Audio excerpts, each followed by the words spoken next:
사랑하는 여러분, 거룩하신 우리 주님 앞에 영광과 찬양을 올려드리는 예배 되기를 기원합니다.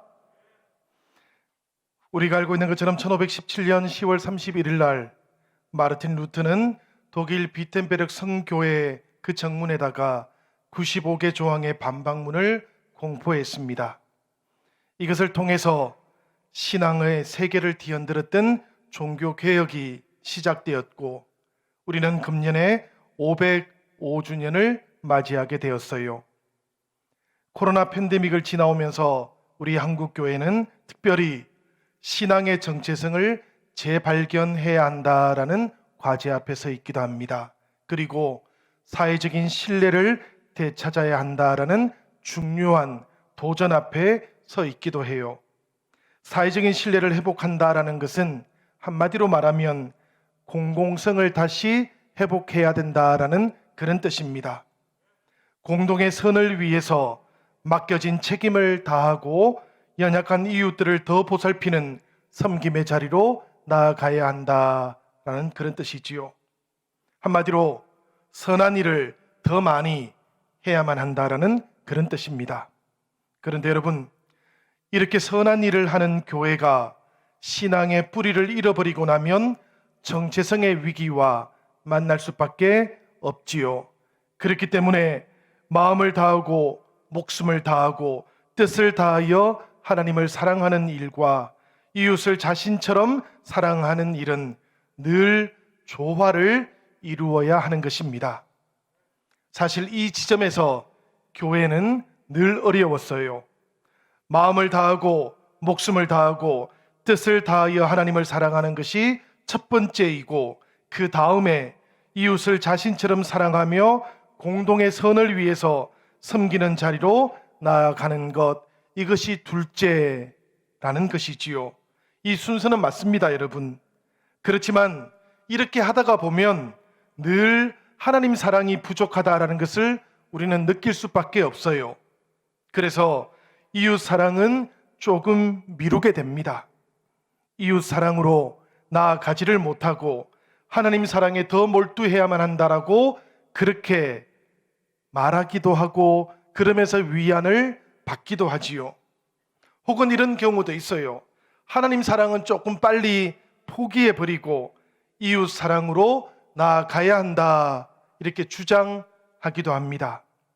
그런데 여러분, 우리 예수님께서는 바로 이 지점에서 우리들의 생각하고는 조금 다르게 말씀을 하셨습니다.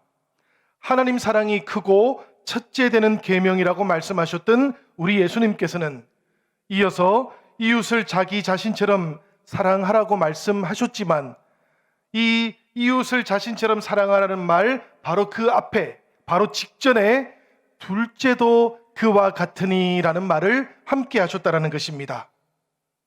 선후를 나누기 위해서는 첫째와 둘째로 분류를 하기는 하셨습니다마는, 예수님께서는 늘 이 둘째도 첫째처럼 그렇게 다루어야 한다라고 강조해서 말씀해 주셨던 것이지요.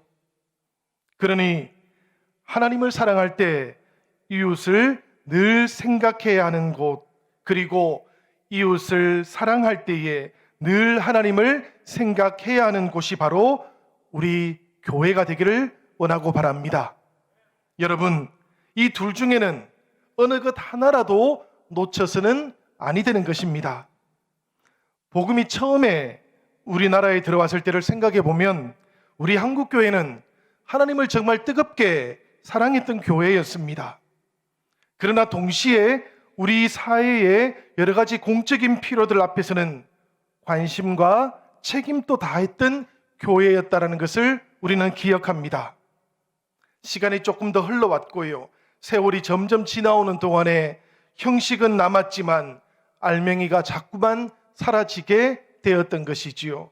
그러다 보니까 우리 공동체로부터 자꾸만 신뢰를 잃어갔던 것입니다.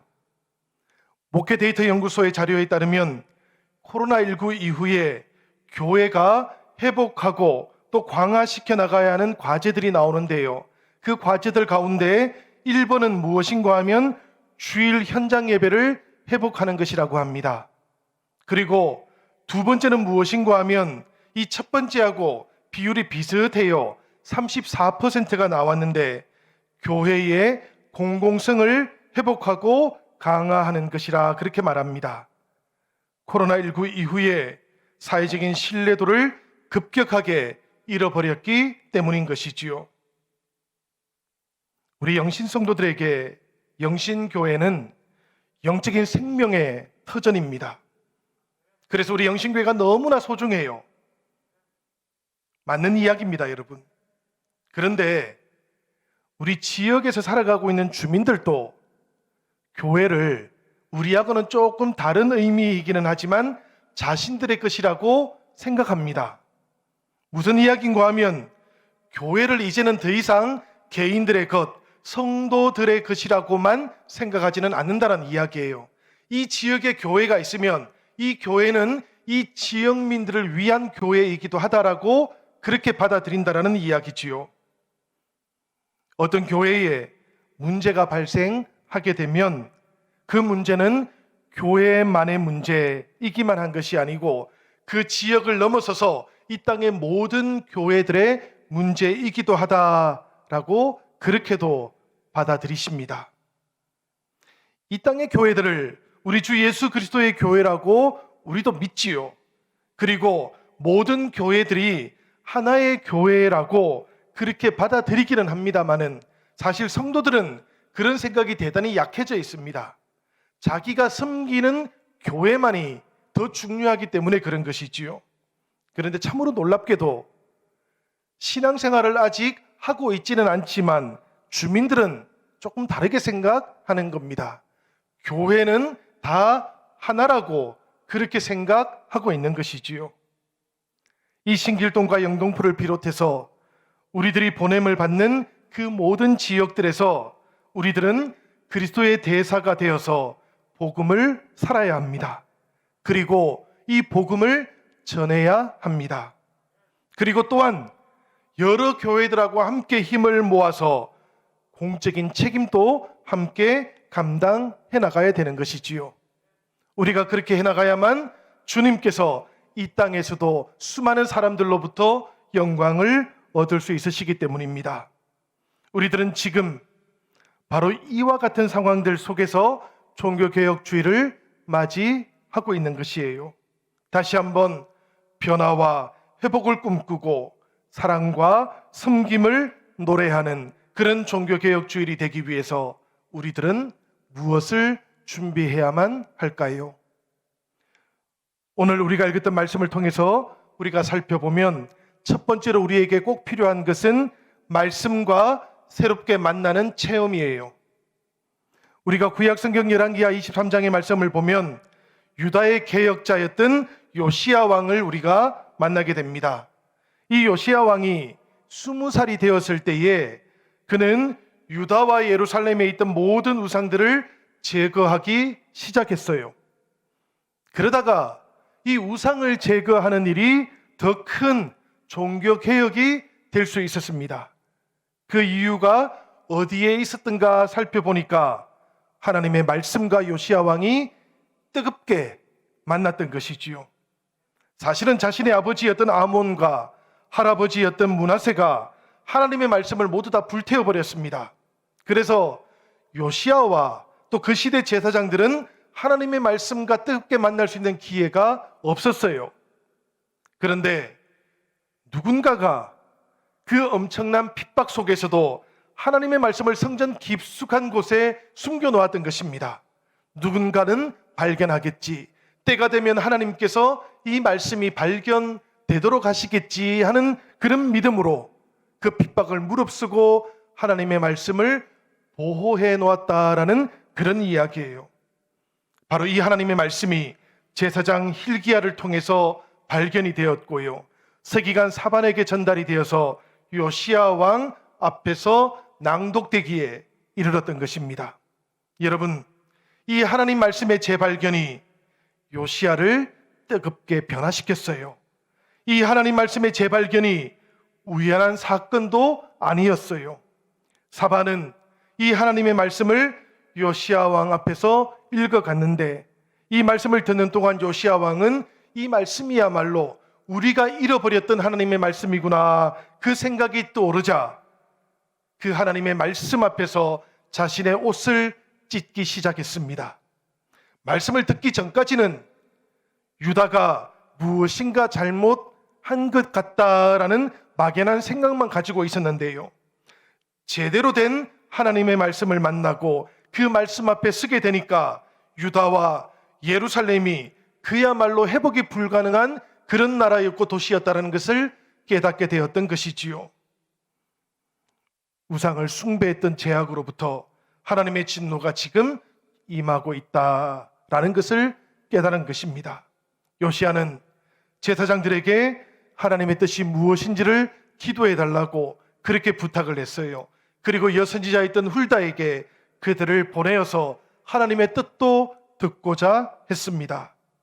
이 여선지자 훌다를 통해서 요시야 왕이 들었던 이야기가 두 가지가 있었는데요, 하나는 유다가 하나님 말씀을 제대로 지키지 않았기 때문에 멸망하게 될 것이다 라는 소식이었습니다. 하나님과의 언약을 깨뜨렸기 때문에 우상을 섬긴 것, 이거는 용서받을 수 없다라는 그런 말씀이었어요. 열왕기하 22장 17절의 말씀인데요, 이 말씀은 이렇습니다.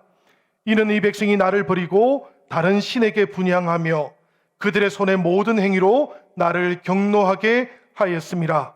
그러므로 내가 이곳을 향하여 내린 진노가 꺼지지 아니하리라 하라 하셨느니라. 한계점에 도달했다라는 그런 이야기입니다. 한계점에 도달해서 이제는 심판을 받아야만 다시 회복될 수 있는 길이 열릴 것이다 라는 그런 말씀이었어요.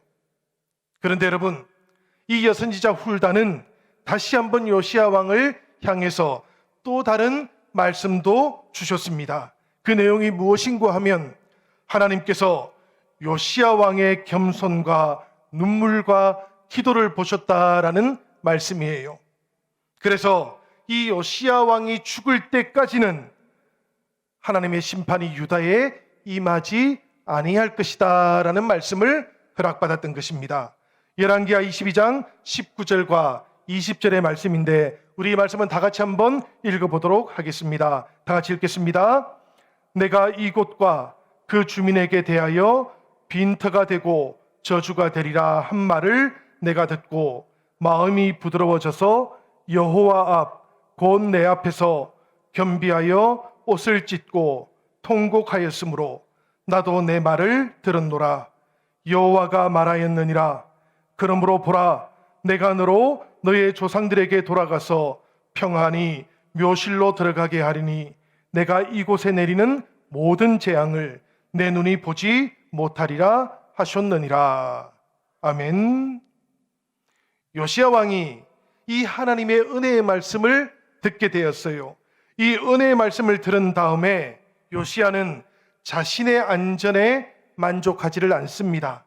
예언을 들은 직후부터 백성들과 언약을 체결하기 시작해요. 주도적이고 지체 없이 이 일을 진행해 나갔던 것입니다.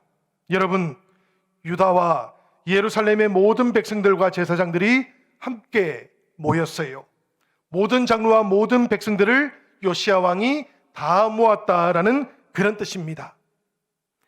예외가 없어요, 여러분. 예외가 없어야 된다라는 그런 말씀이기도 합니다. 우리 영신교회 모든 성도들도 이 종교개혁주의를 맞이하면서 하나님의 살아있는 말씀과 만나는데 한 사람도 예외가 없으시기를 부탁드립니다.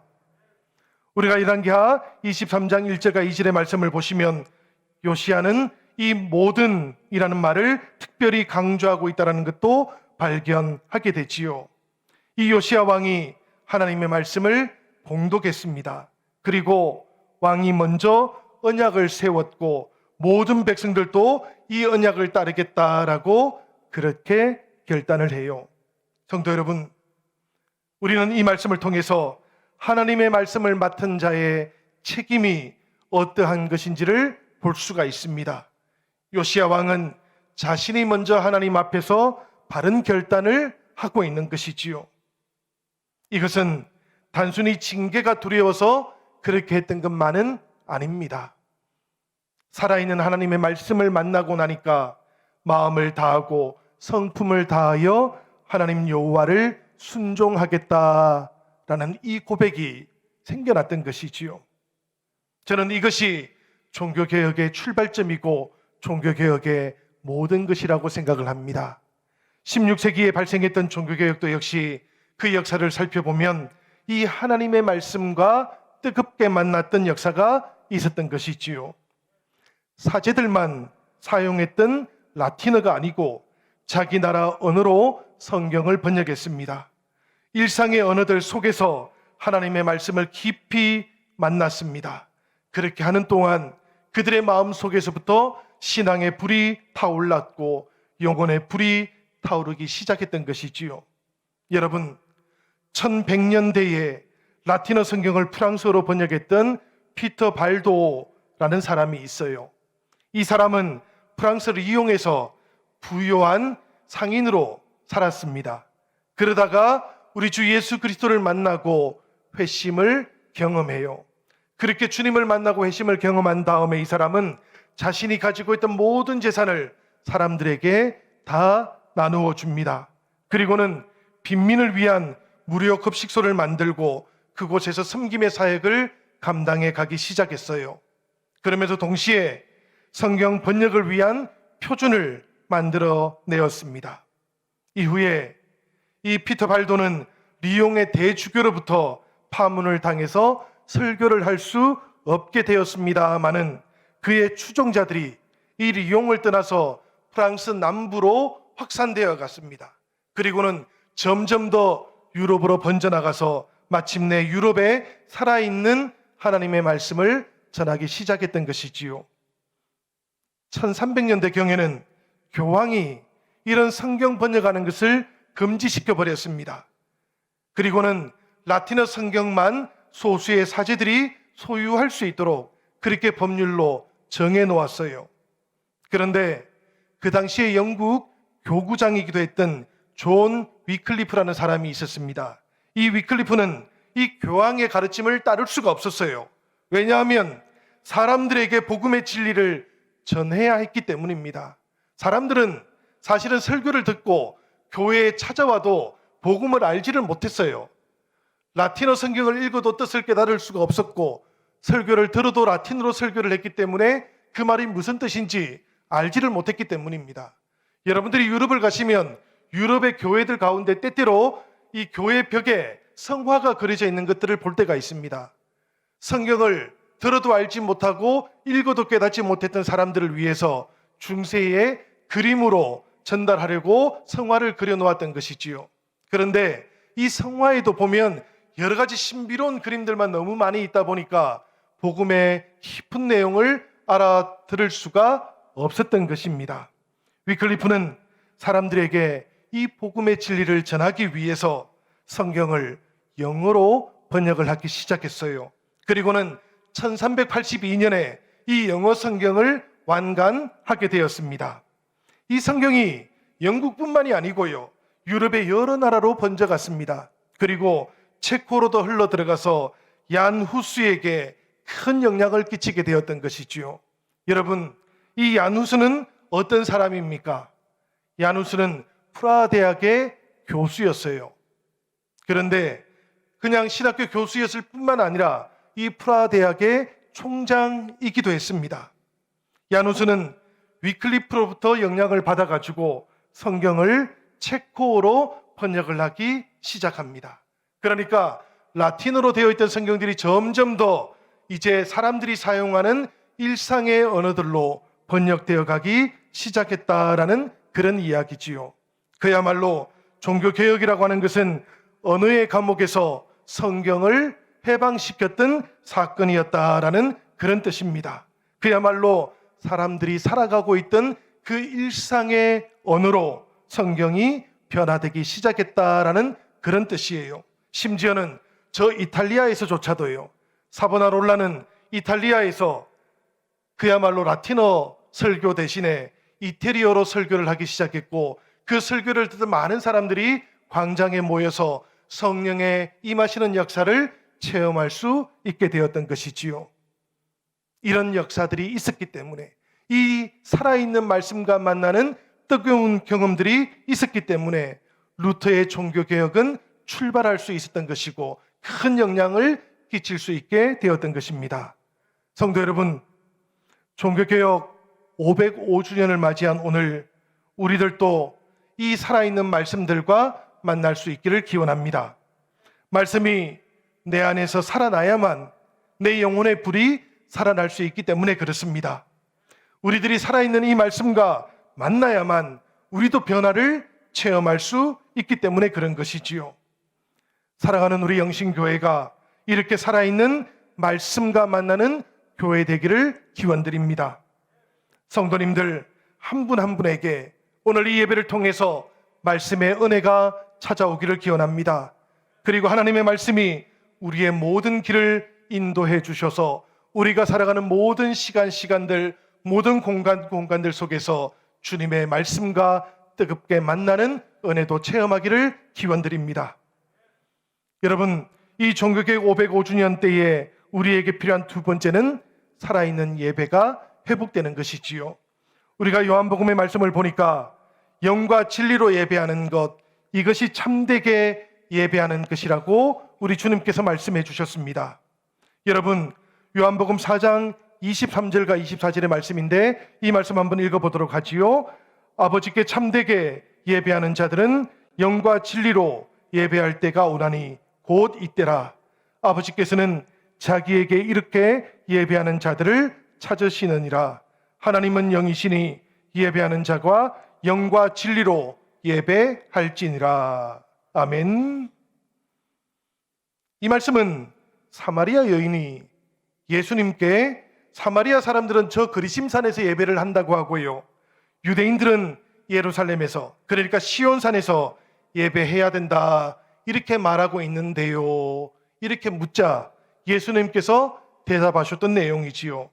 예수님께서는 아주 분명하게 하나님께 참되게 예배하는 방법을 알려주셨는데 그것은 장소의 문제가 아니고 영과 진리의 문제라고 그렇게 말씀해 주셨습니다. 여러분, 이 영과 진리 안에서라는 말씀은 진리의 성령 안에서라는 뜻이에요. 우리가 예전의 성경을 보면 신령과 진정으로 예배해야 된다라고 이렇게 기록되어 있지요. 성도님들께서는 종종 신령이라는 말을 종교적인 분위기가 가득하게 라는 이런 뜻으로 생각을 했습니다. 그리고 진정이라는 말은 우리의 정성을 가득 담아서 라는 뜻으로 이해를 하셨어요. 물론 예배라고 한다면 영적인 분위기가 넘쳐야 됩니다. 예배라고 한다면 우리의 정성도 듬뿍 넘쳐나야만 합니다. 그렇지만 여러분, 이 말씀이 그런 뜻이었던 것은 아니에요. 영과 진리로 예배한다고 하니까 또 어떤 분들은 영과 진리 그 두 가지를 가지고 예배해야 하는 것이구나라고 생각하기도 하셨는데요. 사실 그런 뜻도 아닙니다, 여러분. 이 말씀의 아주 분명한 뜻은 진리이신 성령 안에서 예배해야 된다라는 그런 뜻이에요. 그러니까 예배는 우리의 이성이라든지 감성 혹은 도덕성에 따라서 이루어지는 것이 아니고 본질적으로 성령께서 현존하시는 자리시다라는 그런 뜻입니다. 성령께서 임하시는 곳이고요, 성령께서 우리의 마음을 찾아오시는 것이고요, 바로 그 자리로 우리가 인도함을 받아야만 우리의 예배도 살아있는 예배가 될 수 있다라는 그런 뜻입니다. 오늘 우리가 예배드리는 이 자리가 바로 성령께서 현존하시고 성령께서 우리의 마음을 찾아오시고 우리의 마음을 인도해 가시는 자리가 되기를 기원드립니다.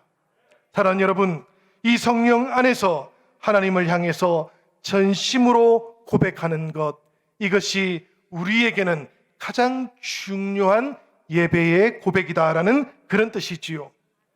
우리가 코로나 팬데믹을 지나오면서 온라인 예배와 현장 예배에 대한 그런 여러 가지 궁금함이라든지 문의들을 많이 받았습니다. 그런데 여러분, 사실은 중요한 것은 바로 이 내용 아니겠습니까? 지금이 바로 진리의 영이신 성령 안에서 예배해야 하는 때다라는 그런 말씀이에요. 한 번의 예배에도 마음과 뜻과 정성과 목숨을 다 건 예배, 우리의 예배가 그런 예배가 될 수 있기를 기원드립니다. 현장에서 예배를 드리실 때에도요, 우리가 이렇게 예배 드릴 수 있으시기를 부탁드립니다. 온라인으로 예배를 드리시는 성도님들께서도 이 말씀을 꼭 기억하시기를 바라요. 마음과 뜻과 정성과 목숨을 다하는 예배가 드려질 수 있기를 바랍니다. 혹여라도 장소가 문제가 되신다면 장소를 바꾸시기를 바랍니다. 우리가 정말로 성도들과 마음과 마음이 이어지고 성령과 마음과 마음이 이어져서 우리 하나님 앞에 우리의 모든 고백을 담아서 예배해야 하기 때문에 그렇습니다. 16세기의 종교개혁자들이 사제들을 통한 대리 예배 대신에 자기 고백이 담겨져 있는 살아있는 예배를 드렸던 이유가 바로 여기에 있어요. 고해 성사를 폐지했던 이유도 바로 여기에 있는 것입니다. 직접 그리스도 예수의 이름으로 자기가 기도하기를 원했기 때문입니다. 여러분, 라틴어 대신에 예배의 모든 순서들을 일상의 언어로 대신했던 것도 바로 이런 이유 때문이었어요. 우리가 오늘 내주는 강한 성이요라는 찬송가를 불렀는데요, 이 찬송가가 바로 마르틴 루터가 작사했던 찬송가지 않습니까? 이 종교개혁 이전까지는 회중들이 찬송가를 부를 기회가 없었습니다. 교회 안의 성가대에서만 찬송을 했고요, 회중들은 그 찬송을 들을 뿐이었다라는 그런 이야기예요. 그러나 종교개혁 이후부터는 우리의 목소리로 우리의 고백을 담아서 하나님 앞에 찬송을 해야 된다 해서 회중 찬송가도 나오기 시작했던 것입니다. 여러분, 진리의 성령 안에서 예배 드리고자 했던 그 고백이 종교개혁으로 이렇게 나타났던 것이고 살아있는 예배가 되었던 것이지요. 오늘 우리들의 예배는 살아있는 예배입니까? 여러분, 오늘 우리 영신교회 예배는 살아있는 예배이기를 소원합니다. 우리가 이렇게 살아있는 말씀과 만나고 살아있는 예배를 드리게 될 때 우리의 섬김이 달라져요.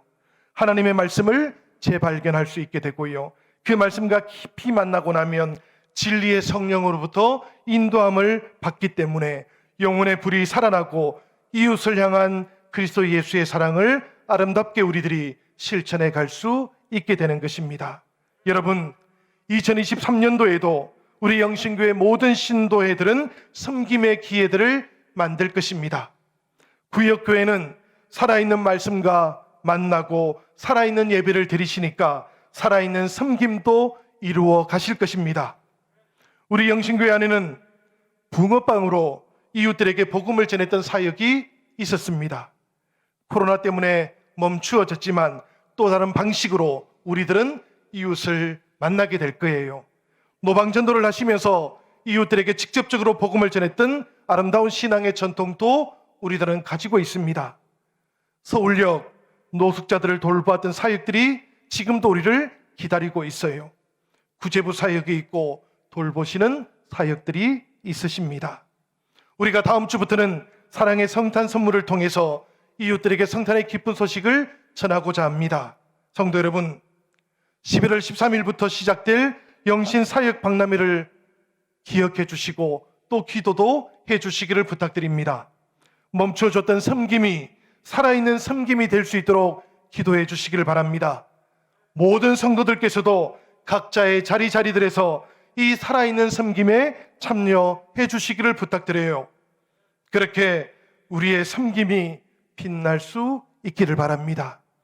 우리의 섬김이 빛나게 되면 그 빛남이 바로 우리 그리스도 예수님께 영광이 되기 때문입니다. 이 섬김이 아름답게 열매 맺고 이 섬김을 통해서 우리들도 우리 주님 앞에 영광을 올려드리는 사랑하는 우리 영신교회가 되기를 이 시간 우리 주님의 이름으로 간절히 축원드립니다.